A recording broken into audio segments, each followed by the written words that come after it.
तो देश के सबसे पसंदीदा डिबेट शो देश की बहस में मैं दीपक चौरसिया अपने तमाम दर्शकों का, अपने तमाम पैनलिस्ट का, अब मेरे साथ जुड़ रहे तमाम लोगों का वंदन करता हूं, अभिनंदन करता हूं, नमस्कार करता हूं। आप जानते हैं देश की बहस देश का इकलौता बहस का शो है जो अपनी दर्शकों की राय के आधार पर चलता है। आप ये भी जानते हैं दर्शकों की राय के आधार पर ही हम बहस का विषय चुनते हैं और आप ही की राय और आप ही के पॉइंट ऑफ व्यू से इस बहस को आगे बढ़ाते हैं। आज भी हमारे साथ पब्लिक का मंच होगा, कई सारे हमारे दर्शक जुड़ेंगे। शांतनु चैटर्जी कोलकाता से जुड़ेंगे, अर्पिता माथुर जयपुर से जुड़ेंगे, रोहित सिंह लखनऊ से जुड़ेंगे, विनीत शर्मा गाजियाबाद से जुड़ेंगे। साथ ही साथ सबसे पहले देख लेते हैं आज आपने किस मुद्दे को बहस का मुद्दा बनाया है। आज का मुद्दा है बंगाल के बाद चुनाव के बाद हुई पोस्ट पोल वायलेंस का, जिसमें भारतीय जनता पार्टी ने भी एक फैक्ट फाइंडिंग टीम भेजी थी जिसका आरोप है कि बिहार में राजनीतिक हिंसा हो रही है। एक 60 साल की महिला ने आरोप लगाया है सुप्रीम कोर्ट के सामने कि उसके पोते के सामने उसका बलात्कार हुआ। बंगाल में चुनाव के बाद हिंसा पर सुप्रीम कोर्ट आज सख्त हो गया है। क्यों सख्त हुआ है? 75% लोगों ने वोट देकर इसे ही बहस का मुद्दा बनाना चाहा है। बंगाल में जो चुनाव के बाद हिंसा हुई है उसमें अब तक कई लोग मारे गए हैं। राज्य की टीएमसी सरकार कह रही है कि अब पोस्ट पोल वायलेंस नहीं हो रही, लेकिन भारतीय जनता पार्टी के नेता दावा कर रहे हैं कि लगातार पोस्ट पोल वायलेंस हो रही है। सुप्रीम कोर्ट ने इस मसले पर केंद्र, राज्य और चुनाव आयोग से जवाब मांगा है। हालांकि ममता बनर्जी भी एक पक्ष थी, लेकिन उन्हें नोटिस नहीं जारी किया गया है। क्या बंगाल में चुनाव के बाद हिंसा की एसआईटी से जांच होगी? सुप्रीम कोर्ट को यह फैसला करना है, क्या होना चाहिए नहीं। आज बहस का यही मुद्दा होगा, लेकिन सबसे पहले देख लेते हैं आज दिन भर क्या हुआ सुप्रीम कोर्ट के अंदर। बंगाल में बवाल थम नहीं रहा, इसलिए पश्चिम बंगाल में चुनाव के बाद हुए हिंसा की स्वतंत्र जांच की मांग वाली याचिका पर सुप्रीम कोर्ट ने अब केंद्र और पश्चिम बंगाल सरकार समेत चुनाव आयोग को भी नोटिस जारी किया है। If Supreme Court has directed anything to state government will act accordingly. याचिका में कहा गया है कि विधानसभा चुनाव में बीजेपी का समर्थन करने के चलते एक धर्म विशेष के लोग वहां रहने वाले हिंदू समुदाय पर हमला कर रहे हैं। दूसरी ओर बंगाल में बीजेपी की ओर से मोर्चा संभाले हुए शुवेंदु अधिकारी भी गृह मंत्री अमित शाह से दिल्ली में मिले। हालांकि केंद्र पहले ही साफ कर चुका है कि संवैधानिक उपचारों के आधार पर पश्चिम बंगाल की जनता को सुरक्षा सुनिश्चित होगी। देश में वायलेंस नहीं होना चाहिए, उसका जिम्मेदारी स्टेट गवर्नमेंट, क्योंकि लैंड ऑर्डर स्टेट गवर्नमेंट के कंट्रोल में रहते हैं। स्टेट गवर्नमेंट का जिम्मेदारी बनता है जो रूलिंग पार्टी को वोट नहीं डालते हैं उनका घर जलाना, ये बहुत गलत है। ये वेस्ट बंगाल में कुछ जगह बहुत बड़े हुआ है। कॉल फॉर जस्टिस रिपोर्ट में भी वही दिया है। फैक्ट फाइंडिंग कमेटी ने अपनी रिपोर्ट में कहा था कि बंगाल में चुनाव के बाद 25 हत्याएं, 15,000 हिंसा की घटनाएं राज्य के 15 अलग अलग जिलों में हुई। याचिका में कहा गया है कि एक पार्टी विशेष का समर्थन करने के चलते हिंदू समुदाय को एक धर्म विशेष के लोगों के द्वारा टारगेट किया जा रहा है, उन्हें परेशान किया जा रहा है।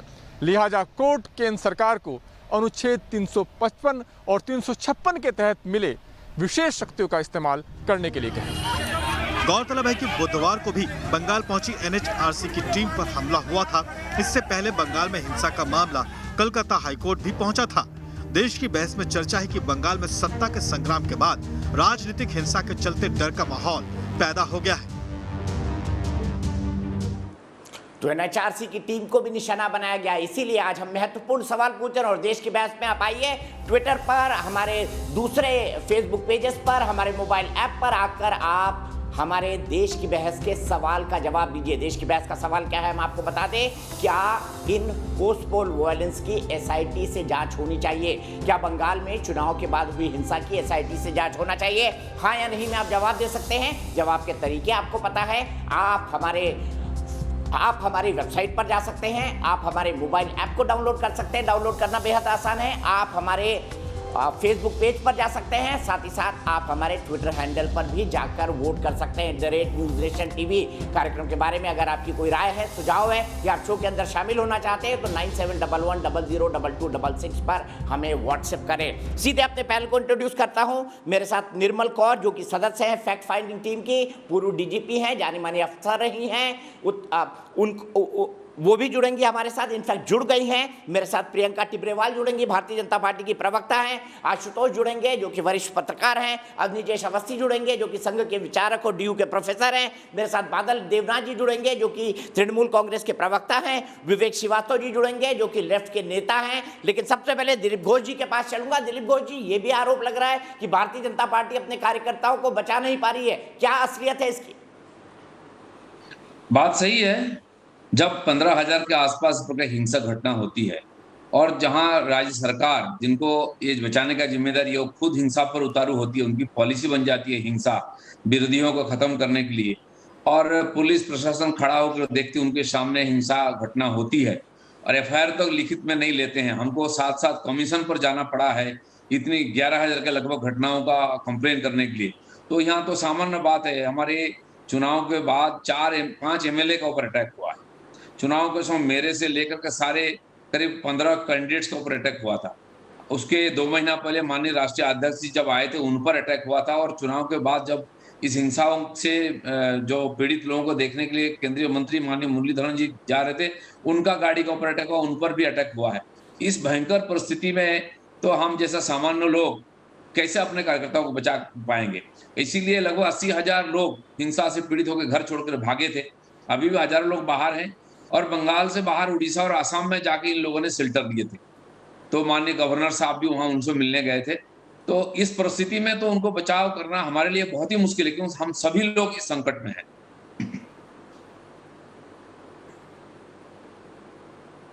ये बताइए सर, क्या ये हिंसा पूर्व नियोजित थी? आपको क्या लगता है, क्या इसको प्लान किया गया था और लोग आइडेंटिफाई किए गए थे और उसके बाद उनको निशाना बनाया गया? ना देखिए, हिंसा तो एक दिन नहीं है, चल रहा है 2 महीने से अभी तक चल रहा है, और वो योजना बना करके ही हो रहा है। दूसरे जगह से लोगों को बुला करके गांव को लूटा जा रहा है, तोड़ा जा रहा है, आग जलाया जा रहा है। और ये चुनाव के साथ या तो राजनीति के साथ हिंसा बंगाल में कोई नई बात नहीं है। पिछले 3 साल पहले पंचायत चुनाव हुआ था यहाँ, उस समय भी इस प्रकार घटना हुई थी। उस समय से हम मुख्य विपक्षी के रूप में यहाँ उभर के आए हैं, और उस समय लगभग 34% से ज्यादा सीट में नॉमिनेशन करने नहीं दिया गया, और उसके बाद भी हम लोग करीब 6,500 सीट जीते थे जो पंचायत का। उसमें 2,100 चुने हुए प्रतिनिधि को गांव छोड़कर भागना पड़ा था, उनको ऊपर अत्याचार हो रहा था, घर तोड़ दिए थे। और उसमें चारों प्रदेश हमारे बॉर्डर में जो उड़ीसा, बिहार, झारखंड और आसाम में उनको रखने के लिए हम मजबूर हुए थे 2-2, 3-3 महीना तक। तो ये कोई नई बात नहीं। इस बार चुनाव ज्यादा जगह में हुआ तो ज्यादा हिंसा हुआ। तो लेकिन दुर्भाग्य की बात है, जिस सरकार की जिम्मेदारी है लोगों को सुरक्षा देना, विपक्षियों को सुरक्षा देना, वो खुद अगर हिंसा करते हैं और अस्वीकार करते हैं कि कोई हिंसा हुआ नहीं है। और कल भी एक परसों मंत्री बोलते हैं कोई घर छोड़कर नहीं गया है, जबकि पुलिस जाकर लोगों को बुला करके घर पहुंचा रही है हाईकोर्ट का आदेश के बाद। हाईकोर्ट ने स्वीकार करते हुए हमको इंफॉर्मेशन मांगा कि कौन कौन लोग घर से बाहर है, हमको बताइए। तो 31 मई से 10 जून तक इतने समय में हम लोग 3,239 इस प्रकार घटनाओं का और हजारों लोगों का नाम उन तक पहुंचाया, जिस पर कार्रवाई करने के लिए प्रशासन को आदेश दिया हाईकोर्ट ने। उस आधार पर थोड़ा बहुत काम हुआ है, फिर भी पुलिस बोलता है हम तो आज पहुंचा देंगे, कल तुमको कौन देखेगा। इस परिस्थिति में हमारे कार्यकर्ता रहने के लिए मजबूर हो रहे हैं, और बहुत लोग अभी घर से बाहर है कि किस भरोसा से हम गांव जाएंगे, उसके बाद हमको कौन देखेगा। एक खास समुदाय द्वारा निशाना बनाया जा रहा है, खास समुदाय को, इसका क्या मतलब? सुप्रीम कोर्ट में यही पिटीशन आई है। बात सही है, कई जगह में एक विशेष समुदाय के द्वारा और यहाँ के बहुसंख्यक समुदाय के ऊपर आक्रमण हो रहा है। ज्यादातर एक घटना घटा है, और दूसरे गांव से आके एक गांव में जाके अटैक किया जा रहा है एक विशेष समुदाय के द्वारा। ये सही है, लेकिन बहुत जगह इससे बाहर भी हुआ है राजनीतिक हिंसा। इसको पॉलिटिकल जिहाद जैसा माना जाए, इस प्रकार परिस्थिति है। कानून व्यवस्था नहीं है और पूरा अराजकता चल रहा है, महीनों तक चल रहा है। दिन को गाड़ी लेके गांव में घुस के गांव को लूट कर लेके जा रहे हैं, कोई पूछने वाला नहीं, कोई रोकने वाला नहीं है। इस प्रकार परिस्थितियां, इसलिए लोग घर छोड़कर भगे हुए हैं। घर लौटने के लिए हिम्मत नहीं हो रही लोगों की। आपने भी चुनाव के पहले बयान दिए थे जो लोगों को हिंसा के लिए उकसा रहे थे, और आपका कहना था कि भाई अगर आपके ऊपर हिंसा हो रही है तो आप भी प्रति हिंसा करिए। क्या बंगाल की हिंसा वाली राजनीति में आपके बयानों ने आग में घी का काम किया है? नहीं दिलीप घोष जी, मैं प्रतिहिंसा की बात नहीं की, मैं प्रतिरोध की बात किया। और ये करने के लिए हमारी अधिकार है। हम जिंदा ही नहीं रहेगा तो लोकतंत्र कहाँ रहेगा बात और वही है। चुनाव कहाँ होगा? बात बराबर है दोनों की। नहीं, प्रतिरोध और प्रतिहिंसा एक नहीं है। प्रतिरोध किसी ढंग से कर सकते हैं, आपको घर में रहना और जीने का अधिकार है, लेकिन प्रतिहिंसा हिंसा की बात हम नहीं करते हैं, ना हम विश्वास करते हैं। हम भारतीय संविधान के आधार पर राजनीति करते हैं। ठीक है, बहुत बहुत शुक्रिया दिलीप घोष जी, आप जुड़े हमसे, आपने हमसे धन्यवाद। सीधे बात की। अब मैं बहस को आगे बढ़ाऊंगा और सबसे पहले बादल देवनाथ के पास चलूंगा। बादल देवनाथ जी बताइए, 15,000 हिंसा की वारदातें हुई, पुलिस एफआईआर नहीं कर रही है, 80,000 लोगों को घर छोड़ना पड़ा, कई लोगों की मौत भी इस दौरान हुई। क्या जिन लोगों ने वोट नहीं दिया वो भी ममता जी की जिम्मेदारी नहीं है? दिलीप दा तो था, दिलीप दा चला गया। दिलीप दा और मैंने एक साथ बचपन में शाखा में जाते थे। दिलीप दा मुझसे 7-8 साल से बड़ा है और चला गया, उससे रहने से अच्छा होता। और बहुत सारे डिबेट भी एक साथ में था। तो मैंने उससे पहले मैं दिलीप दा को एक बात कहना चाहता हूँ। दिलीप दा, आप खुद 2 साल पहले 2 साल से हर दिन हर जगह में, जैसे आपने सवाल किया है दीपक जी, हर दिन उन्होंने कहा इसको मारोगे, उसको पिटाऊंगा, उसको शमशान में भेजूंगा, पुलिस क्या करेगा, पुलिस को देखूंगा, सबको मार, एक इलेक्शन चुनाव खत्म होने दिया, हम लोग बंगाल में आ रहे हैं सत्ता में, देखूंगा, सबको देखूंगा। ये जो हिंसा का बात पहले शुरुआत तो दिलीप दा ने खुद किया था, दिलीप दा ने किया था।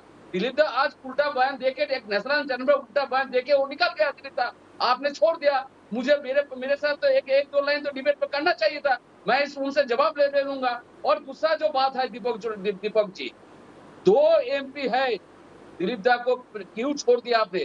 2 MP इलेक्शन खत्म होने के बाद 2 MP खुद कह रहे बंगाल को 4 हिस्सों में बांटना चाहिए, 4 हिस्सों में बांटना चाहते हैं ये लोग। 1 दार्जिलिंग, 2 नॉर्थ बंगाल, 3 साउथ बंगाल, और सौमित्रो खा बोल रहा है जंगल महल अलग से, क्योंकि ये लोग तो सेम नहीं होगा। ये लोग को सबको टीएमसी देके गया, बोले तुम टीएमसी से भाजपा में ज्वाइन करो, तुमको सीएम बना दूंगा, मुख्यमंत्री बना, लेकिन तो मुख्यमंत्री नहीं हुआ। हारने के बाद ये लोग कह रहे, आपने खूब जानते हैं दीपक जी, आप एक सबसे बहुत बड़ा पत्रकार है, आप जानते 4 हिस्सों में बांटना चाहते हैं बंगाल को। ये कौन सा साजिश है? कौन साजिश कर रहा है? ये संघ परिवार कर रहा है, होम मिनिस्ट्री दफ्तर से हो रहा है, ना खुद बंगाल के राज्यपाल कर रहे हैं। और राज्यपाल क्या कहा? राज्यपाल यहाँ पर हर दिन दीपक जी हर हिम कर संतरास चला रहा है, हर जगह में जा रहा है, हर जगह में घूम के जा रहा है, लेकिन टीएमसी के कोई कार्यकर्ता, टीएमसी के कोई एमएलए, कोई निर्दलीय एमएलए किसी के साथ बात नहीं कर रहा है। उनके साथ एमएलए रहेगा भाजपा के, उसके साथ भाजपा के एमपी रहेगा, बात करेगा। और एक रिपोर्ट जो कमीशन से जो महिला 2-3 लोग आए थे, कल परसों आए थे, बात किया, उन लोग के पास कौन गया? रिपोर्ट देने कौन गया? बर्धमान में उनका प्रोग्राम था, आया पुरुलिया से, बांकुड़ा से, हर जगह से कोई इनवाइट था, कोई प्रोग्राम घर का परिवार में उनको बुला के लेके चला गया, भाई चलो भाई, तुमको रिपोर्ट देना है, कमीशन को रिपोर्ट देना है। ऐसे कोई दीपक जी रिपोर्ट होता है? नहीं, चलिए मैंने कोई भी इंटेंशन मान ली हो, लेकिन लोगों को मारना क्या ये ठीक है राजनीतिक तौर पर? और राजनीतिक हिंसा बंगाल की बीमारी रही है, बादल दा आप जानते हैं। चलिए मान लिया 4 राज्यों में बांटने की साजिश कर रहे हैं, चलिए मान लिया कि भारतीय जनता पार्टी अभी भी साजिश कर रही है चुनाव हारने के बाद, लेकिन आपके कार्यकर्ताओं के द्वारा बीजेपी के कार्यकर्ताओं को पीटना कितना वाजिब है? बलात्कार करना 60 साल की महिला के साथ कितना वाजिब है? पिटीशन लगाई है उन्होंने सुप्रीम कोर्ट में। बिल्कुल आपने सही कहा। चुनाव खत्म हो गया, चुनाव के बाद कोई हिंसा नहीं होना चाहिए, क्या भाजपा के पक्ष से क्या टीएमसी के पक्ष में, कोई हिंसा नहीं होना चाहिए। जिस आसाम का बात किया, कूचबिहार जिला, यहाँ से नॉर्थ बंगाल में कूचबिहार पड़ता है, 600-700 किलोमीटर दूर है, वह कलकत्ता से 700 किलोमीटर दूर है। वहां पर दीपक जी कूचबिहार जिला में 9 सीटों में 7 सीट भाजपा को मिला, 2 सीट टीएमसी को मिला। और ये लोग फिर कह रहे हैं जहां पर 7 भाजपा का सीट है, उन लोग भाजपा आसाम में जा रहे हैं। क्यों आसाम से वो लोग क्यों बंगाल में आता है इलेक्शन के समय में? और इलेक्शन खत्म होने के बाद 1000 के ऊपर लोग वहां पर चला जाए, क्यों जा रहे हैं? वहां पर तो हमारा तो सत्ता नहीं है, पूरा जिला तो आप लोगों ने सत्ता में आ गए पूरा जिला में, तो अब आप आसाम में क्यों गया? तो मैं उन लोगों को बार बार कह रहा हूँ, मुझे रिपोर्ट दीजिए। तो ये बताइए हिंसा हुई है या नहीं हुई है, ये बता दीजिए, हुई है या नहीं, हाँ या नहीं में जवाब दीजिए। बिल्कुल हुआ दीपक जी, लेकिन टीएमसी के कार्यकर्ता के ऊपर जो आक्रोश हुआ, टीएमसी के लोगों के ऊपर जो हत्या हुआ, टीएमसी के घर को जला रहे, उनके बारे में एक राज्यपाल एक भी शब्द नहीं बोल रहे थे पहुंचे, ना दिलीप घोष बोल रहे, ना जेपी नड्डा, ना अमित शाह जी, ना होम मिनिस्टर, ना कोई कुछ कर रहा तो है। आप एफआईआर लिखिए ना, आपकी सरकार है, कार्रवाई करिए। प्रियंका टिब्रेवाल जी का आरोप है कि भारतीय जनता के पार्टी के बाहर से आए कार्यकर्ता हिंसा कर रहे हैं, बल्कि ये तो कह रहे हैं कि टीएमसी के लोगों को मारा गया।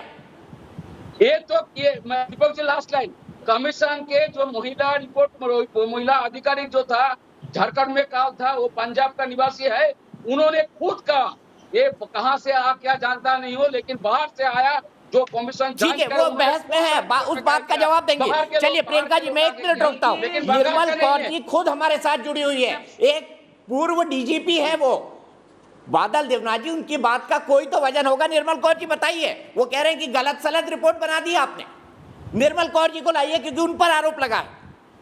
जी नहीं, बिल्कुल नहीं, बिल्कुल भी नहीं। हमने गलती का कोई सवाल ही नहीं है। हम लोगों ने एकदम निष्पक्ष आधार पे जो गवाह हमें मिले, जो पीड़ितों को बयान लिए और जितनी हमने अत्याचार वहाँ पाए, उन्हीं पर एक बहुत ही मतलब हम कहेंगे कि रिपोर्ट जस्टिस नहीं करती है जो अत्याचार है उनके सामने, और बहुत ज़्यादा अत्याचार हुए हैं। रिपोर्ट ने तो बहुत कम को कवर किया है और बहुत ही भयानक तरह के अत्याचार हुए हैं जो कि एकदम दहशत फैलाने, आतंक फैलाने कि तुम फलाना पार्टी को सपोर्ट करेगा, जैसे कि उनका है कि क पार्टी करेगा, ये वहाँ का पार्लेंस है, वो क पार्टी करेगा तो तुमको जीने नहीं देंगे, कमाने खाने नहीं देंगे। लोगों का दुकान तोड़ गया, बिजनेस लूट गया, आधार कार्ड लेके चला गया, बस्तियाँ उजाड़ दी, गांव के गांव को आग लगा दी, लोगों को भगा दिया, महिलाओं के साथ बहुत ही दुर्व्यवहार, बलात्कार किए, और बलात्कार भी ऐसे वैसे नहीं, कुछ बहुत ही शर्मनाक किस्म के, ताकि उनको किसी तरह अपनी मर्जी से मनाया जाए। और वो तो आप लोग सभी राष्ट्र ही देख रहे हैं, अभी हमने भी देखा, जैसे कि हमने भी सुना और देखा, अभी हाल की बात है, वो क्या चाहते हैं कि सब लोग उसको छोड़ के इन्हीं की पार्टी के सामने नतमस्तक हो जाए। अभी भी देख रहे हैं जैसे कि सिर बुड़ा रहे हैं, झंडा दे के सबको भेज रहे हैं कि जाइए आप हमारी पार्टी का झंडा लीजिए, जाइए लगाइए। ऐसे ज़बरदस्ती राजनीति में नहीं की जाती है, और प्रजातंत्र में तो बिल्कुल ही ज़बरदस्ती का, जोर ज़बरदस्ती का कोई स्थान नहीं है। आप स्वेच्छा से अपनी विचारधारा के आधार पे, अपने विकास के कार्यक्रम के आधार पे आप अपने फॉलोअर्स बनाइए। और अभी भी कुछ केस इन्होंने अनमने भाव से जो किए, अभी बहुत लेट आके इन लोगों ने जो केस दर्ज किए और उनमें जो गिरफ्तारियां कर रहे हैं, वो ऐसे गिरफ्तारियां कर रहे हैं कि जो छोटे मोटे लोग हैं उनकी गिरफ्तारियां कर रहे हैं। जब तक आप मास्टरमाइंड की नहीं करेंगे, देखिए जिस दिन इनकी 4 भी असली गिरफ्तारियां हो गई, ये सारे कांड रुक जाएंगे। इन्होंने असली जो पीछे जो किंग पिन है, जो मास्टरमाइंड है, मैं तो आपको 4-5 नाम आप कहें तो अभी दे दूं, उन 5 की कर लीजिए ना। देखिए अगर सच्चे मन से आपने उन 5 की, अगर सरकार विधि व्यवस्था बनाने के इंटरेस्ट में उन 5 लोगों को गिरफ्तार कर ले तो आज ये हिंसा रुक जाए। ये कह रहे हैं मैं पंजाब से आई हूँ, पंजाब से आऊँ या कहीं से भी आऊँ, आईपीसी और सीआरपीसी मुझे मालूम है, देश का कानून संविधान मालूम है, और उसी के आधार पे काम करना चाहिए पुलिस को, चाहे वो किसी भी पार्टी की सरकार रहे।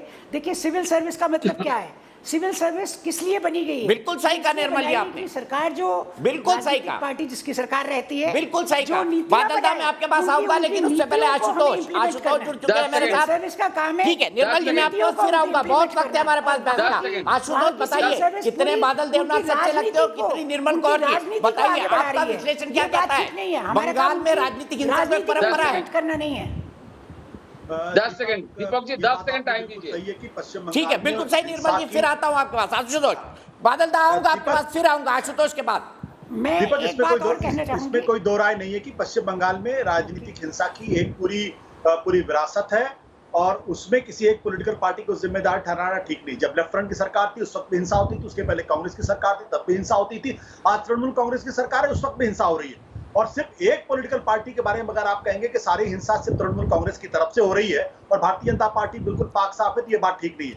मैं आपका छोटा, अभी दिलीप घोष जी सामने थे, अगर मुझे मौका मिलता तो मैं उनसे सवाल पूछता कि जिस तरीके का बयान वो लगातार चुनाव के पहले वो देते रहे, मेरे पास 9 सितंबर 2000 मैंने पूछा था एक बयान है जिसमें मैं अंग्रेजी में है, जाहिर सी बात उन्होंने बंगला में बोला होगा, मेरे पास तो अंग्रेजी मिला है, जहां पर उन्होंने साफ तौर पे कहा है कि हाथ पैर तोड़ दिए जाएंगे और शमशान घाट जाना पड़ेगा अगर कोई जिम्मेदार पद पे बैठा हुआ व्यक्ति पब्लिक रैली से अगर इस तरीके की भाषा का इस्तेमाल करता है। और ये पहला भाषण नहीं था, इसके पहले भी उन्होंने बातें की थी। उसके बाद अगर आप देखें 9 दिसंबर को भी उन्होंने इस तरीके की बात की, अप्रैल के महीने में उस तरीके की बात की। तो दिलीप घोष लगातार ऐसी हिंसा भड़काने वाली भाषा का इस्तेमाल कर रहे थे। तो अगर आप न्याय मांगने जा रहे हैं तो you should go with a clean hands.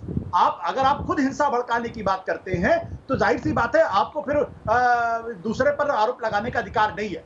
मैं फिर इस बात को कहना चाहता हूं कि पश्चिम बंगाल में चाहे सिद्धार्थ शंकर रे की सरकार हो, चाहे नक्सलबाड़ी के जमाने की बात हो, चाहे ज्योति बसु की सरकार हो, चाहे बुद्धदेव भट्टाचार्य की सरकार हो, हर समय राजनीतिक हिंसा हुई है।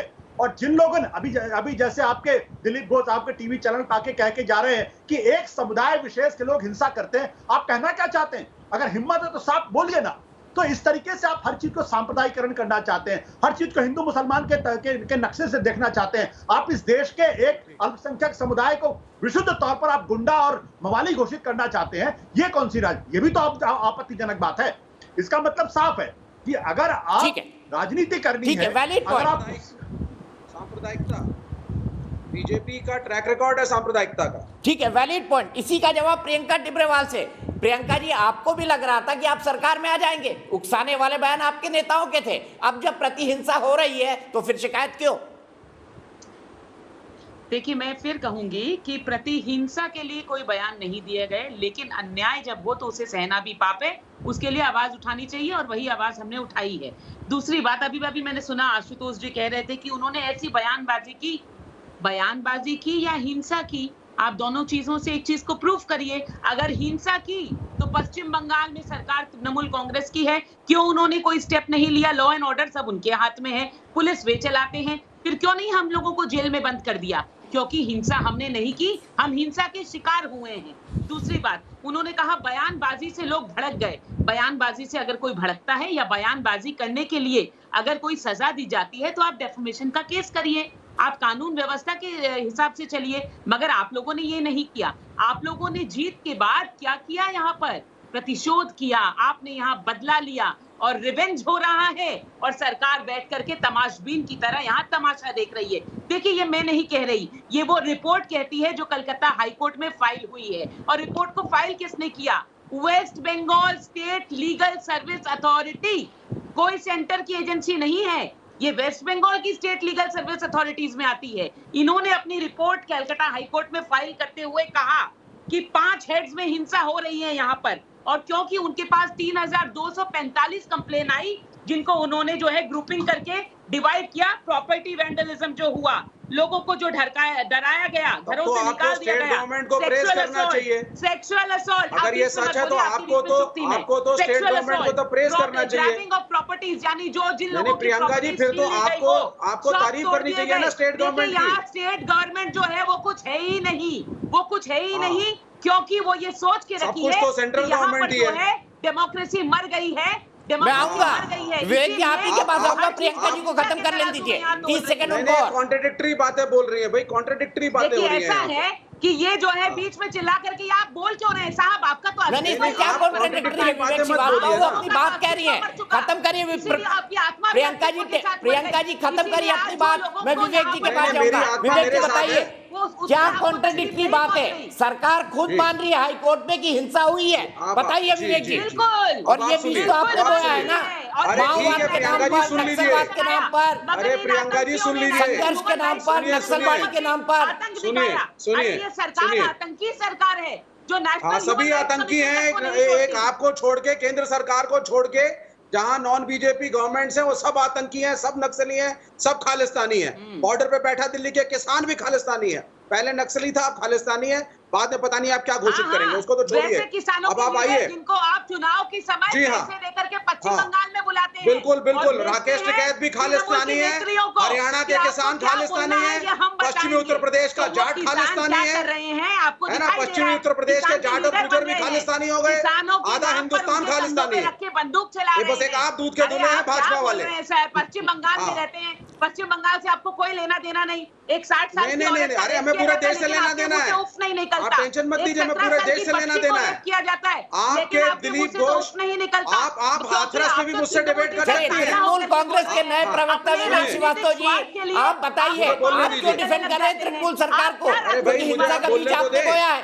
अरे भाई यहाँ 3 लोग बोल रहे हैं, मुझे बोलने दीजिए। राजनीतिक स्वार्थ के लिए अरे सुनिए प्रियंका जी, कोई राजनीतिक स्वार्थ नहीं है। बोलने दीजिए विवेक को, प्लीज विवेक जी बोलिए, विवेक जी बोलिए। और बताइए हिंसा के बीज क्या आपने नहीं बोया है क्या? लेफ्ट पार्टी ने राजनीतिक हिंसा का बीज नहीं बोया है? उसके बाद बादल देवनाथ और अवनी जैसा हमने कोई बीज नहीं बोया।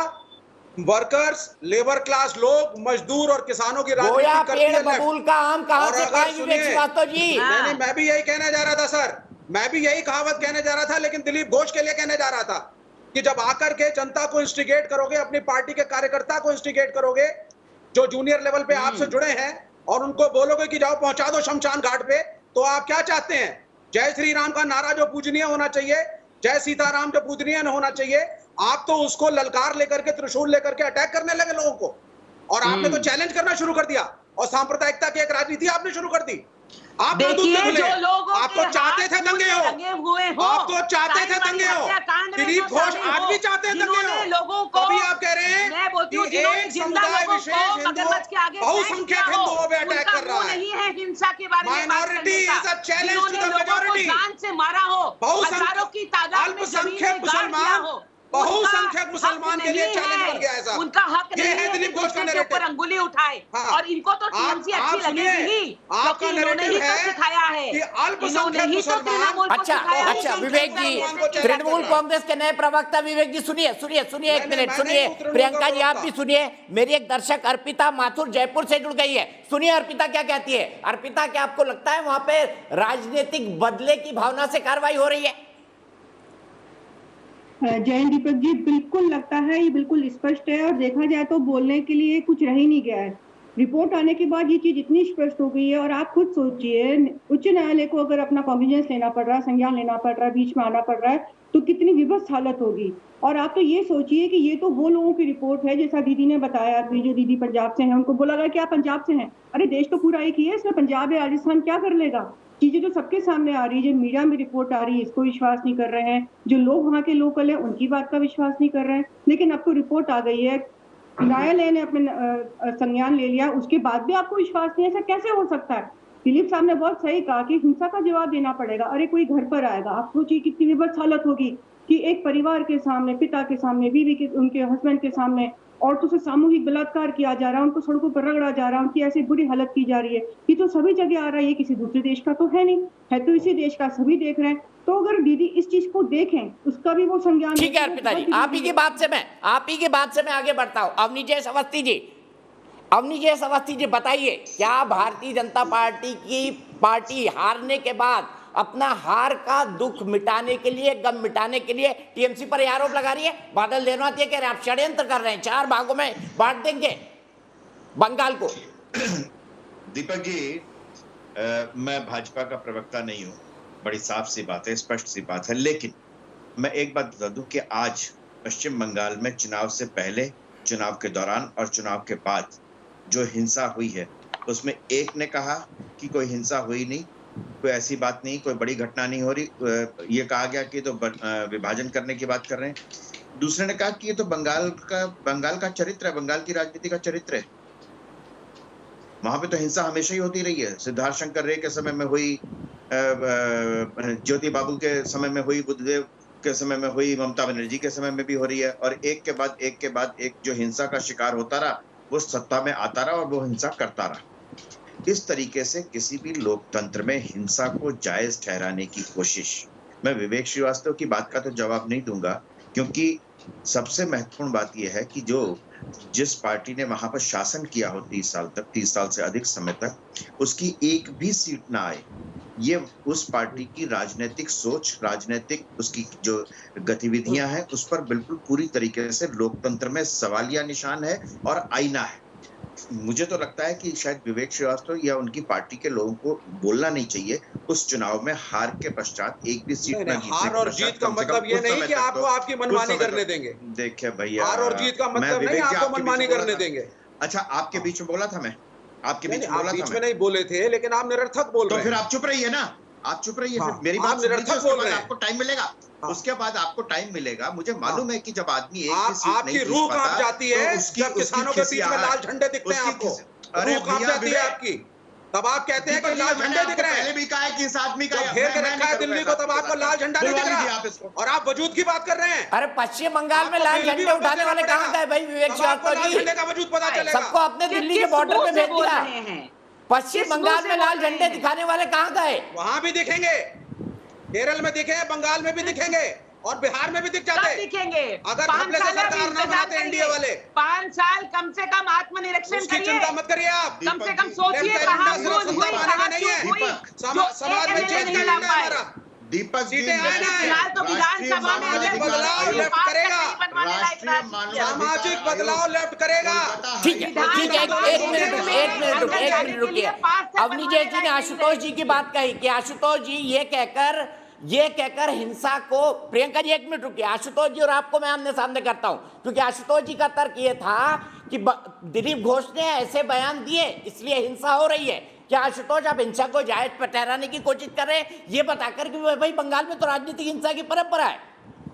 नहीं, मैं उन लोगों की तरफ उंगली उठाकर दिखाने की कोशिश कर रहा हूं जिनको शायद पता नहीं है कि अभी कल की बात है, गुजरात के अंदर आम आदमी पार्टी के लोगों के साथ जिस तरीके से भारतीय जनता पार्टी के लोगों ने हिंसा की। अभी 2 दिन पहले की बात है, मनीष सिसोदिया के दिल्ली के अंदर उनकी कार तोड़ दी गई, वहां पे हिंसा की गई। अभी कुछ समय पहले की बात है, आप हरियाणा के अंदर क्या हुआ आप उसको देख लीजिए।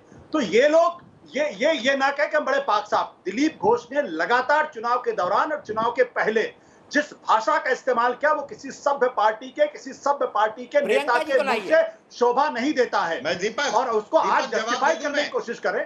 दीपक, मैं आपके बीच में नहीं बोला था, मुझे बोलने दीजिए अवनी जी। मैं आपके बीच में नहीं बोला था, आप यहाँ कृपया मुझे बोलने दीजिए। ठीक है, आप बीच में डिस्टर्ब कर रहे हैं, मुझे एक बात बताइए ना, आप बीच में डिस्टर्ब कर रहे हैं, आप मुझे डिस्टर्ब कर रहे हैं, मुझे बोलने दीजिए। इसके अलावा आशुतोष को कंप्लीट करने दीजिए। मैं किसी के बीच में नहीं बोलता, कृपया मुझे अभी गाजीपुर बॉर्डर कंप्लीट करने दीजिए। मैं आप ही के पास आ रहा हूँ, विजय जी के पास भी आऊंगा। अभी ये तीनों घटनाएं पिछले 48 घंटे की, गाजीपुर बॉर्डर पर राकेश टिकैत के किसानों के साथ जिस तरीके से भारतीय जनता पार्टी के नेताओं ने हिंसा की है, वो सब पिछले 48 घंटे की बात है। तो आप पश्चिम बंगाल में अपने आप को विक्टिम पेश करना चाहते हैं, दिलीप घोष के बयानों पर आप ध्यान नहीं देना चाहते हैं, उसके बाद आप सारी दोष ममता बनर्जी पर डालना चाहते हैं। अरे भाई, वहां की सरकार, वहां के लोगों ने 213 सीटें दी हैं, तो अगर आप एक्सेप्ट करिए ना, उसको ह्यूमिलिटी के साथ एक्सेप्ट करिए। अगर आपको ये लगता है कि वहां के लोगों ने आतंकवादी को, एक हिंसा करने वाले लोगों को, नहीं, मैं कह रहा हूं टीएमसी वाले पीटेंगे, इसका राइट मिल गया हमको।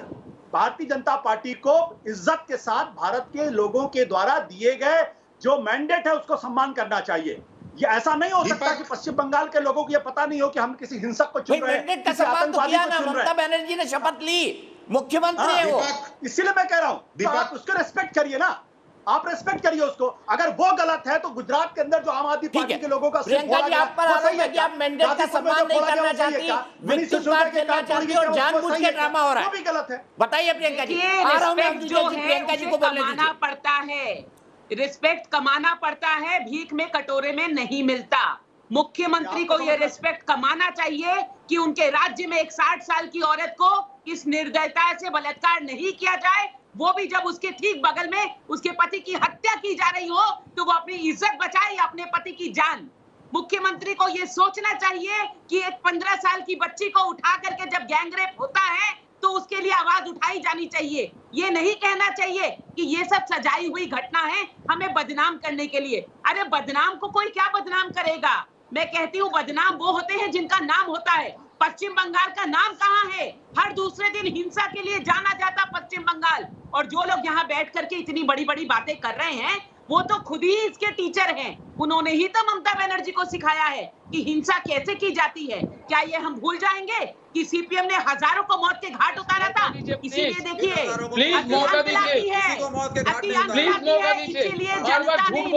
मजदूरों को और किसानों के आंदोलन किए हैं, टक्कर लिए प्रियंका आपने अपनी बात कही, सुनिए एक मिनट, विवेक श्रीवास्तव जी आऊंगा। बादल देवनाथ जी बताइए, एक 60 साल की महिला के साथ बलात्कार तब होता है जब उसके पति को मारा जा रहा है, एक 15 साल की बच्ची के साथ गैंग रेप होता है। ये घटनाएं हुई है, निर्मल कौर जी भी इसकी तस्दीक करेंगी। बताइए क्या जवाब है? क्या इसके लिए चुना गया है ममता बनर्जी सरकार को? बताइए। पहले दीपक जी, मैं निर्मला जी से माफी मांगना चाहता हूँ। बादल देवनाथ जी इन 2 घटनाओं के बारे में बताइए। प्लीज मैं बोल रहा हूँ, मैं मुझे बोलने दीजिए। निर्मला जी, मैंने पहले आपको पहचाना निर्मल नहीं, कौर जी को भी दिखाइए। हाँ, मैंने आपको पहचाना नहीं, मैं आपसे माफी मांगता हूँ। और पंजाब का जो बात किया, पंजाब का मतलब पंजाब के लोगों के साथ मेरा बहुत रिलेशन है, बहुत सारे लोगों के साथ रिलेशन है। मैंने ऐसे नहीं कहा, आपका रिपोर्ट देखने के बाद मैंने कहा, आपने खुद कहा था मैं पंजाब से हूँ, झारखंड में थे, वहां पर प्रेस कॉन्फ्रेंस कर रहे थे झारखंड से, इसलिए मैंने कह दिया। मैंने आपके लिए कोई ऐसा टिप्पणी नहीं किया। पंजाब लोग, आप महिला है, मैं सम्मान के साथ आपको मैं कहना चाहता हूँ। दूसरा, निर्मला चीज और भी सुन लिए, आप एक दिन में पूरा बंगाल का रिपोर्ट कैसे ले लिया? तीसरा बात है, ये जो मैं प्रियंका जो बोल रहा है, हर दिन उनके साथ मेरा डिबेट होता है, 15 साल का लड़की का बलात्कार हुआ, कहां पर हुआ? ये 60 साल का महिला का बलात्कार हुआ, कहां पर हुआ? कहां पर हुआ? बंगाल के लोग, बंगालियों को, पूरा बंगाली विश्व में महिला को सम्मान करता है निर्मला जी। हर एक भी बंगाल में कोई जगह पर देखिए रेप होता है निर्मला जी। बंगाल के यूपी में जैसे होता है, यूपी में जैसे दलितों के ऊपर रेप होता है, हर जगह में होता है, लेकिन बंगाल में सुनते बंगाली लोग, उसका जो भद्र लोग कहते, बंगाली लोग कोई क्रिटिसाइज महिला के ऊपर नहीं करता है। आपने एक दिन नहीं, 7 दिन रहे, मैं आपको पूरा बंगाल घुमाऊंगा, और सिर्फ टीएमसी नहीं, पूरे आम पब्लिक के साथ घूमूंगा। बंगाली लोग ऐसा नहीं करता है, एक पूरे विश्व में महिला को माँ सम्मान देखते हैं और माँ का आराधना करते हैं बंगाल के लोग। यानी ये फिर झुठला बंगाली नहीं है, यानी ये फिर सर्च कर करके और ये इंफॉर्मेशन निकाल रही है बीजेपी की प्रवक्ता। प्रियंका जी, मैं आपके पास आऊंगा, लेकिन बात निर्मल कौर जी की, उनको जवाब देने दीजिए। बादल देवनाथ जी कंप्लीट करेंगे, उसके बाद प्रियंका जी। 1 मिनट सुनिए, बादल देवनाथ जी, आपने अपनी बात कंप्लीट की। आपने कहा 60 साल की महिला के साथ बलात्कार नहीं हुआ, 15 साल की बेटी के साथ बलात्कार नहीं हुआ। निर्मल जी, मुझे बताइए, अब आप बताइए, आप पूर्व डीजीपी रही हैं, आप निस्संदेह आईपीसी सीआरपीसी सब जानती होंगी। बादल देवनाथ कह रहे हैं 1 दिन में आपने रिपोर्ट बना दी। दूसरी बात, क्या ये 60 साल की महिला और 15 साल की बेटी जिसका प्रियंका जिक्र कर रही है, क्या ऐसा कुछ हुआ है? बताइए। कई दिनों तक बिल्कुल हमने एक दिन में रिपोर्ट बिल्कुल नहीं बनाई है। हमने पीड़ितों के बयान दिनों दिन लिए हैं, सप्ताह भर या उससे भी ज्यादा लिए हैं, और बहुत सारे लोगों के हमने पर्सनली एग्जामिन किए, और ये सब लोगों के नाम और ब्यौरे सबके हमारे पास है। उन लोगों के पास आपने किया, कृपया मुझे बोलने दें, जितना प्लीज आप मुझे बोलने दें। ना बादल दा बोलने दीजिए, मैं आपके पास बिल्कुल आऊंगा। निर्मल जी को अपनी बात कंप्लीट करने दीजिए, मैं आपके पास जरूर आऊंगा। प्रियंका भी कुछ बता रही है, आप और प्रियंका जरूर बहस करेंगे। निर्मल जी को कंप्लीट करने दीजिए प्लीज। जो झमेला चल रहा है, हिंसा हो रहा है, उन लोगों के पास गया, आपने तो नहीं किया टीएमसी का। आप बिल्कुल मुझे बोलने का मौका दीजिए। बिल्कुल दूंगा मैडम, बिल्कुल दूंगा। बादल दा प्लीज बोलने का मौका दीजिए उनको। बादल दा प्लीज, सम्मान के साथ कह रहा हूँ। निर्मल जी बोलिए। नहीं, इतना एग्रेसिव होने से तो बात नहीं हो सकती। आप जब एक डिबेट में इतना एग्रेसिव हैं तो फील्ड में आप लोगों का क्या हालत होगी? आप सिर्फ बात कर रहे हैं, बात से बात कीजिए। हमने जो भी बयान दिए हैं सब हमारे पास रिकॉर्डेड है वर्जन्स, और हमने, क्योंकि रेप विक्टिम का नाम देना एक अच्छी बात नहीं है और ये कानूनन मना भी है, हमारे पास सबके नाम है, हम दे सकते हैं जरूरत पड़ने पर। अगर कभी बिल्कुल नहीं लेना, इन कैमरा हियरिंग्स वगैरह हुई, हम लोग सबके नाम देंगे, गवाह देंगे, और हम आपको ये भी बताते हैं कि एक गलत दूसरे गलत को जस्टिफाई नहीं करता। आप ये नहीं कहते कि हम गलत इसलिए कर रहे हैं क्योंकि उसने भी गलत किया। ये क्या बात हुई? आप दोनों गलत है, आप दोनों बड़े बड़े लोग हैं। पिस कौन रहा है? आप और निरीह जनता, जिसका पुलिस को या प्रशासन को जिसका पहला काम है कि उसको सुरक्षा दे। बंगाल के स्वामी विवेकानंद जी ने क्या कहा है कि समाज का हर आदमी जो बड़ा है उसका ये फर्ज बनता है कि अपने से कमजोर का लालन पालन करे, अपने से कमजोर की रक्षा करे। और बंगाल के विवेकानंद जी ने ऐसा कहा, और आप लोग वहाँ पर बड़े बड़े लोग लड़के और गरीब जनता को पिसवा रहे हैं बीच में। उनके ऊपर क्राइम हो रहा है, और क्राइम भी छोटा मोटा नहीं, मतलब उनकी आपने आजीविका छीन ली, उनके आने जाने के साधन ध्वस्त कर दिए, उनके सब आइडेंटिटी प्रूफ्स ले लिए, और सबसे बड़ी समस्या जो आप अपनी नहीं देख पा रहे, आप दिलीप घोष के कम्युनल स्टेटमेंट को सपोर्ट करती हैं क्या? एक मिनट, निर्मल कौर जी, मेरा प्रश्न सुनिए जरा। नहीं, किसी कम्युनल स्टेटमेंट की बात नहीं। आप देखिए, मेरी बात सुनिए, कम्युनल की बात ही नहीं। इसमें कम्युनल क्या होता है? अरे भाई, हमारी 25 खतरा है। कम्युनल क्या होता है? क्या आप अल्पसंख्यक की बात करते हैं? एक साथ सब मत बोलिए, पहले बादल देवनाथ बोलेंगे, फिर विजय की बात तो आएंगे। निर्मल जी, आपकी बात कंप्लीट करिए। जब 0.2% से 0.2% ऑफ द वोटर से या 1% से कम से आपने कितनी सीटें इस बार एमएलए जीते हैं बताइए? 1% of the less 1% adult population से बहुत कम से How does that bother you? How does that bother you? Who has won how many seats? You are a retired bureaucrat. You talk accordingly. अल्पसंख्यक How की does बात that bother कैसे you? करते हैं आप? ये आप वहाँ पे law अल्पसंख्यक and क्या order होता के लिए गई है? हैं। अल्पसंख्यक वो आप होगा वहाँ पे law and पारसी order को के लिए गई हैं। अल्पसंख्यक मान सकते हैं। Have you taken this observation मैं तो लॉ एंड seriously? ऑर्डर के लिए नहीं गई That the थी, chief हम of तो पता BJP करने गए state. थे कि जो घटनाएं Yes, हो रही हैं please listen to me now. हिंसा Yes, की जो yes, so listen घटनाएं to हो me रही now. है Number उनमें क्या one, सत्यता है? Nirmal Kaur ji, you have no business to make political statements as to who has got how many seats. Number two, Everyone- आप एक retired bureaucrat हैं। I haven't बोलने made दीजिए मुझे। political statement. Yes, so All let me I speak want is and let rule me of question law. you। हमने तो rule of law की बात rule of की law है। बिल्कुल है। राजनीति से Rule of मेरा law मतलब के हिसाब से आप नहीं है। इंक्वायरी मेरा करने किसी वाले राजनीति नहीं से है। मतलब नहीं ठेका ले है। रखा है। मैंने दीपक जी, उन्होंने कोई पॉलिटिकल स्टेटमेंट नहीं दिया, माफ कीजिएगा, वो बिल्कुल लॉजिकल और पॉइंट बात कर रही है। विवेक श्रीवास्तव जी सुन लीजिए, मैं बादल देवनाथ के पास चलूंगा। बादल देवनाथ जी बताइए, जवाब दीजिए। विवेक जी रुक जाइए एक मिनट, रुक जाइए एक मिनट। बादल देवनाथ जी जवाब दीजिए। क्या आप डिनाई कर रहे हैं आउटराइटली? वो महिला, मैं नाम नहीं ले सकता, फैक्ट शीट मेरे पास पड़ी है। आशुतोष में आ रहा हूँ एक मिनट। बादल देवनाथ जी बताइए, आप डिनाई कर रहे हैं कि 60 साल की महिला से कोई रेप नहीं हुआ? बताइए, वो तो सुप्रीम कोर्ट में ऑन रिकॉर्ड गई है पिटीशन लेकर। बिल्कुल, मैं आपको ये कहना चाहता हूं, सुप्रीम कोर्ट में जो रिपोर्ट गया ठीक हुआ, लेकिन इनके पास कोई मेडिकल रिपोर्ट, कोई नाम, कुछ भी है? मैं इनको, निर्मला जी को मैं कहना चाहता हूँ, मैडम जी हाँ, बिल्कुल है, आप होम बिल्कुल मिनिस्ट्री है। दफ्तर हमारे को पास तमाम नाम है, तमाम खुश करने पीड़ितों के के लिए, वीडियोस भी है, होम नाम भी मिनिस्ट्री है। दफ्तर को खुश करने के लिए भाजपा का रिपोर्ट आप मत बनाइए। आप कमीशन के हेड है, आधिकारिक है, तो आप एक आपको टीएमसी का घर भी जाना चाहिए था। एक टीएमसी के कितना कार्यकर्ता इन्वेस्टिगेशन होता टीम बनाइए ना। उन लोगों के अगर हम पास चीज आपने नहीं है, क्यों नहीं आप किया? एक इंडिपेंडेंट आप एक इन्वेस्टिगेशन भाजपा टीम का बनाइए। रिपोर्ट लेके क्यों आया? मैंने तो पहले ही आपको कहा, जो लोग आपको रिपोर्ट दे रहे वहां हम पर भाजपा का बदलने कोई किया रिपोर्ट था, नहीं है, उन लोग हमारा कौन भाजपा था? का रिपोर्ट नहीं वो है, लोकल ये सिविल गवर्नमेंट की सोसाइटी का तो नहीं रिपोर्ट है। था, सिविल विपिन तो सोसाइटी नहीं की था। तरफ से वो हम लोग लोग आए। साझागेट हम लोगों का ये भाजपा किसी के जिला राजनीतिक ऑफिस पार्टी से रिपोर्ट का बुला के संबंध लेके ही नहीं आपको है। रिपोर्ट जस्ट बिकॉज आपको सूट नहीं कर रहा, पूरा आप उसको बंगाल में राजनीतिक जितना रंग देने की मीडिया है, कोशिश कर रहे हैं। जितना पत्रकार, राजनीतिक जितना नहीं है ये। पत्रिका है, हर चैनल में, हर रिपोर्ट में दिखाया आपको। भाजपा ठीक के है, एक कार्यकर्ता मिनट। लोग निर्मल जी कह रही है कि लेके राजनीतिक लेके रिपोर्ट आपको बिल्कुल नहीं है। बंगाल का बादल देवनाथ जी सच को डिनाई मत करिए, फैक्ट्स है सुप्रीम कोर्ट के सामने। मैं प्रियंका जी के पास भी जाऊंगा, आशुतोष के पास जाऊंगा उससे पहले, लेकिन उससे पहले मेरे एक दर्शक रोहित सिंह लखनऊ से, रोहित क्या मानते हैं आप, हिंसा हुई है या नहीं हुई पश्चिम बंगाल में बदले की भावना से राजनीतिक प्रेरित? बिल्कुल, बंगाल में हिंसा हुई है। हेलो, बंगाल में हिंसा हुई है और मैं बंगाल से भी आया हूँ कुछ दिन पहले ही। बंगाल में मतलब बिजनेस करना और बलात्कार ये सब आम हो गया है। और आए दिन बलात्कार हो रहे हैं, किसी को बिजनेस नहीं करना दिया जा रहा है। मैं ममता सरकार से पूछना चाहता हूँ कि ये अत्याचार कब तक होता रहेगा लोगों पर? ये अत्याचार को बंद कराएं। और टीएमसी को वोट ठीक है, मैं आप ही की बात को लेके जाता हूं। देखिए आशुतोष, पॉलिटिक्स में परसेप्शन मैटर करता है।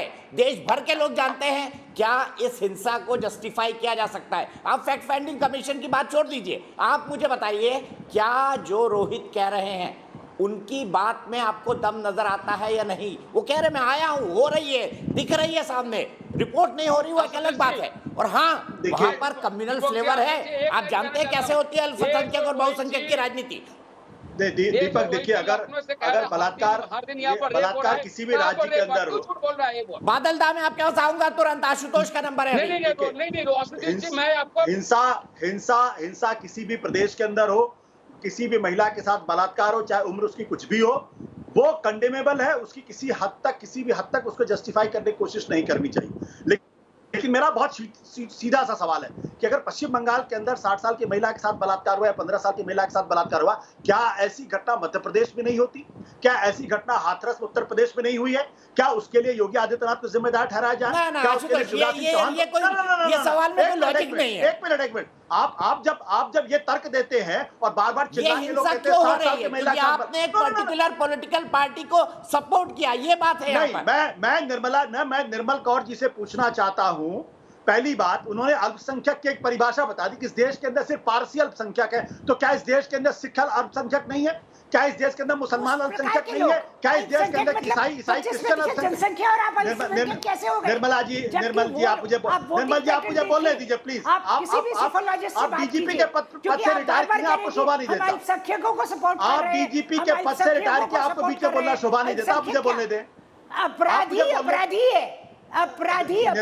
निर्मल जी आप डीजीपी के पद पर से रिटायर हुई हैं, आपको शोभा नहीं देता। क्राइम राजनीतिक प्रवक्ता की तरीके से बोलना आपको शोभा नहीं देता। मुझे बोलने दें। आप शोभा तो ये भी नहीं देता कि आप क्राइम और निर्मल जी आप बीच में क्यों मुझे टोक रही हैं? आप क्राइम और पॉलिटिक्स को कंफ्यूज कर रहे हैं। आप मुझे क्यों आप लोगों के टोक रही हैं? आपका वक्त है तो आप बोलिएगा। आप मुझे बोलने का मौका देना। भारतीय जनता पार्टी के प्रवक्ता के आप क्राइम और पॉलिटिक्स को मिक्स कर रहे हैं। क्राइम अलग है, पॉलिटिक्स अलग है। मैं ऐसे बात नहीं कर सकता इनसे। आज तक नहीं हुआ और बनने का कोई इरादा भी नहीं है। ऐसे बात नहीं कर सकता। मुझे मेरा मन है। अच्छा एक निर्मल जी उनको आशुतोष को आखिरी 10 सेकंड में अपनी बात खत्म करने दीजिए। मैं आपके पास आऊंगा आशुतोष। कंप्लीट करने दीजिए उनको, बात में तुरंत उसके बाद आपके पास आऊंगा। मैं निर्मल जी से कहना चाहता हूं कि वो एक राज्य की डीजीपी के पद से रिटायर की है, इसलिए उनके तथ्य बहुत स्पष्ट होने चाहिए। क्या इस देश के अंदर सिख माइनॉरिटी नहीं है? क्या क्रिश्चियन माइनॉरिटी नहीं है? क्या मुस्लिम माइनॉरिटी नहीं है? अगर नहीं है तो आज केंद्र सरकार विड्रॉ कर ले उनका माइनॉरिटी स्टेटस। ये किस तरीके की बातें की जा रही हैं? पढ़े लिखे लोग, डीजीपी के पद पर रहने वाले लोग इस तरीके की भाषा का इस्तेमाल कर रहे हैं। और जहां तक बलात्कार की बात है, क्या उत्तर प्रदेश में योगी आदित्यनाथ की सरकार को जिम्मेदार ठहरा दिया हर बलात्कार की घटना के लिए? क्या शिवराज सिंह चौहान? नहीं। और दूसरी बात निर्मल जी से पूछना चाहता हूं कि हिंसा में कौन लोग शामिल थे? क्या टीएमसी के लोग शामिल थे? बीजेपी के लोग शामिल मिक्स नहीं कर सकते आशुतोष। आप तो एफआईआर भी नहीं कर रहे हैं। आप तो निर्मल जी आप फिर बीच में बोल रही हैं। अरे भाई आप पढ़ी लिखी महिला हैं, आप क्यों बीच में बोल रही हैं? आपने पूरा वक्त लिया। निर्मल जी बोलिए। आप हमें कैसे भी कुछ भी गलत इल्जाम लगाए, हम जवाब नहीं देंगे। आप बात में बोलिए ना, आप बात में बोलिए, आप बात में बोलिए ना। मैं समझ में क्यों बोल रही हूं? राजनीति और अपराध को मिक्स कर रहे हैं। राजनीति और अपराध को आप मिक्स कर रहे हैं। निर्मल जी राजनीति खत्म होती है, कहाँ अपराध आगे आता है? कोई अपराध की मैं एक ही बात कहूंगा डीजीपी के पद से रिटायर हुए लोगों को भारतीय जनता पार्टी के प्रवक्ता की तरीके से नहीं बोलना चाहिए। नो मैं एक ही बात कहूंगा, आप डीजीपी के पद से रिटायर किए हैं। अरे भाई आप अगर भारतीय जनता पार्टी के विरोधी के तौर पर बोल सकते हैं तो वो समर्थक के तौर पर क्यों नहीं बोल सकते? बताइए ना। आप भी पत्रकार से नेता बने, फिर पत्रकार बन गए। कुछ लोगों को जो आप क्लेम कर रही को इंडिपेंडेंट किसने बनी है बात? किसी बढ़िया लोगों को गिरफ्तार कीजिए। नहीं आप निर्मल को आशुतोष जी की बातें जो है, आपकी सारी आशुतोष जी की बातें हूबहू ममता बनर्जी से मिल रही है। तो क्या वो डिफेंड कर रहे हैं ममता बनर्जी को? किसी भी व्यक्ति को किसी भी पॉलिटिकल पार्टी के समर्थक के तौर पर बोलने कहा कि मैं सीधे प्रियंका जी को बहस में लाऊंगा। प्रियंका जी मुझे बताइए, प्रियंका जी मुझे बताइए, आशुतोष कह रहे हैं कि एमपी में भी बलात्कार हो रहे हैं, यूपी में भी हो रहे हैं। बिल्कुल बंगाल की हिंसा को जस्टिफाई किया जा सकता है स्टेटमेंट से? बताइए। बिल्कुल मैं यही कहूंगी कि आप किसी अपराध को हिंसा से मैच करके जस्टिफाई करने की कोशिश करें, ये भी किसी पढ़े लिखे इंसान को शोभा नहीं देता। दूसरी बात, आशुतोष जी की भाषा जो है वो हूबहू ममता बनर्जी से मिल रही है, तो क्या वो ममता बनर्जी को डिफेंड कर रहे हैं? तीसरी बात, अभी बादल देव जी ने कहा कि कोई सबूत ही नहीं है। मैं ये कहती हूँ कि 154 सीआरपीसी में जो एफआईआर रजिस्टर होती है, क्या वो सबूत नहीं? जो मेडिकल रिपोर्ट्स गवर्नमेंट अस्पताल जो कि सरकारी अस्पताल है, अगर उसने कहा रेप हुआ, उसने कहा कि पॉक्सो के अंदर मामला दर्ज है, तो क्या वो सबूत नहीं है? अगर है तो एफआईआर का नंबर है 118/21 और पॉक्सो एक्ट में दर्ज हुई है फरक्का का इंसिडेंट से। और इन्होंने कहा था ना कि 2 तारीख के बाद 5 तारीख के बाद कोई हिंसा नहीं हुई, तो ये 11 जून की हिंसा का सबूत है। तो इसीलिए टीवी पर आकर के झूठ बोलने से कुछ भी सच नहीं हो जाएगा। बादल देवनाथ को दिखाइए प्लीज। ये वहाँ के दीपक जी वो एफआईआर बादल देवनाथ जी जवाब दीजिए। अब तो स्पेसिफिक केस पर बात होने लगी। प्रूफ नहीं कर सकते, ये भाजपा के साजिश है। वो एफआईआर करके आप नहीं ऐसे झूठ मत दिखाइए। आप अरे नहीं ये कर आपके सकते। सरकारी लेकिन आपको आपके प्रूफ करना पड़ेगा कोर्ट आपकी में। पुलिस ने आपको रजिस्टर प्रूफ की करना है, जिस पड़ेगा पुलिस कोर्ट को में। आप चलाते हैं, ये उन रेप सरकारी हुआ कि नहीं? अस्पतालों ने आप लिखा है खुद बंगाल जो सरकारी बंगाल बादल देवनाथ और चलाते हैं, प्रियंका बंगाल में जी। और फिर रहते आप कहेंगे लेकिन कुछ बंगाली नहीं का हुआ, बदनाम करते तो क्या लोग अपनी भाजपा का जान दे के साजिश साबित भाजपा का करें साजिश करते ये हिंसा हो रही है? अरे लज्जा आनी चाहिए, लज्जा आनी चाहिए। औरतों के साथ इस तरह की यहाँ पे ब्राह्मण इस बाप का तरह नाम की कर हिंसा हो रही है, बर्बरता हो रही है, और ये लोग यहाँ पर डिफेंड बंगाल करते बंगाल में हैं। बड़ा बड़ा मैं ये कहती हूँ आज समाज कितना नीचे गिराएंगे ये अपने आप को समाज में, एक समाज में ये अपने आप को किस कदर गिराएंगे कि एक राजनीतिक प्रवक्ता होने के कारण, एक पार्टी के प्रवक्ता होने के कारण औरत की इज्जत कुछ नहीं, बच्चों का सम्मान कुछ नहीं, नारी अरे का वो सम्मान कुछ स्पेसिफिक नहीं। केस की बात कर रहे हैं बादल देवनाथ जी, बताइए ना क्या केस दर्ज है या नहीं, ये बताइए। उन्होंने FIR नंबर बता दिया। भी होना चाहिए। अरे जुबा है, जुबा नहीं है, झूठ मत बोलिए, जुबा नहीं है, जुबा के तरह रहिए। झूठ आप बोलते हैं, झूठ बोलना आपकी रग में बसा हुआ है। मैं जो बात करती हूँ तथ्यों के साथ करती हूँ, और मैंने इस चीज का प्रूफ किया है। आपके पास प्रूफ है कि किसी औरत का बलात्कार नहीं हुआ? आप साबित करके दिखाइए। मैं कहती हूँ जिस औरत ने कहा उसका बलात्कार हुआ, और तो आप लोगों कैसे ने कह सकते हैं नहीं हुआ? आप सीधा सीधी एक औरत पर उंगली उठा रहे हैं, उसकी इज्जत पर उंगली उठाते हैं। शर्म आनी चाहिए आपको, शर्म आनी चाहिए। सरकार में बैठ करके औरत की इज्जत, औरत का सम्मान सब भूल जाते हैं आप लोग। अरे शर्म आनी चाहिए, वो भी किसी की। ठीक है, मैं आप दोनों को रोकता हूँ, मुझे एक दर्शक के पास जाना है। विनीत शर्मा गाजियाबाद से, बादल दा, प्रियंका जी 1 मिनट के लिए पॉज दीजिए। मैं एक दर्शक के पास जा रहा हूँ गाजियाबाद में, विनीत शर्मा। विनीत, क्या सोचते हैं बंगाल में क्या राजनीतिक हिंसा हो रही है? आप क्या सोचते हैं जो आर्ग्यूमेंट से रहे उसके ऊपर? बादल देवनाथ कह रहे कुछ नहीं है, टीएमसी कह रही कुछ नहीं है। दीपक जी ये तो कहेंगे ही क्योंकि इनकी सरकार है। ममता जी ने तो वहां पे ममता नहीं दिखाई, लेकिन सर्वोच्च न्यायालय जो है ममता दिखा रहा है, तो इनको बड़ी आपत्ति हो रही है, बड़ी पीड़ा हो रही है। राकेश टिकैत जी का नाम ले रहे हैं ये किसान नेता के नाम पर।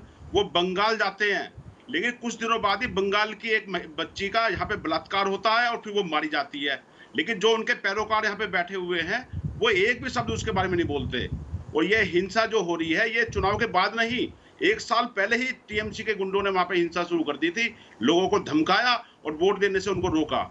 अगर वो 1 साल पहले ही जो है ये हिंसा रुक गई होती तो आज बंगाल का रिजल्ट कुछ और होता। और अब ये उन लोगों पे अपना खुंदक निकाल रहे हैं, उनको जो है धमका रहे हैं, उनके साथ बलात्कार कर रहे हैं। और ये यहाँ पे कुछ पैरोकार बैठे हुए हैं। अरे कहीं भी हिंसा हो, कहीं भी बलात्कार हो, वो किसी भी पार्टी का हो, वहां पर जो है निष्पक्ष जांच तो होनी चाहिए। लेकिन ये एकदम ऐसे पैरोकारी करके आ गए। अभी कल भी गाजीपुर बॉर्डर पर एक दलित समाज के नेता का वहां पर जो सम्मान हो रहा था, लेकिन इन किसान नेता जो बैठे हुए तथाकथित, जो बाद में किसान का नाम लेते हैं हिंसा करने के बाद, उन पे हमला किया। वहां महिलाओं को भी नहीं बख्शा गया, तलवारों से, भालों से और दुनिया भर के हथियार लेकर वहां पर जो है राहगीरों को भी पीटा गया, गाड़ियों के शीशे तोड़े गए। और ये जो आशुतोष जी यहाँ पे बैठे हुए, इन्हें शर्म आनी चाहिए झूठ बोलते हुए।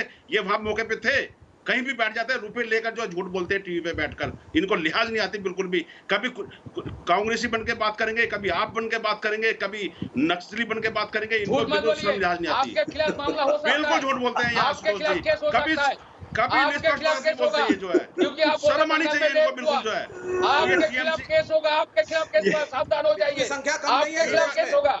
समस्या यही है। में कोई रेप नहीं होता है। आप लोग उत्तर प्रदेश में ठीक है, ये तो हकीकत है कि विवेक श्रीवास्तव जी, बंगाल की एक बेटी के साथ किसान आंदोलन में बलात्कार हुआ, उसकी मृत्यु हो गई। आऊंगा इस बात पर, रोहित सिंह जी की बात पर, रोहित की बात से ही बहस को आगे बढ़ाऊंगा ब्रेक के बाद।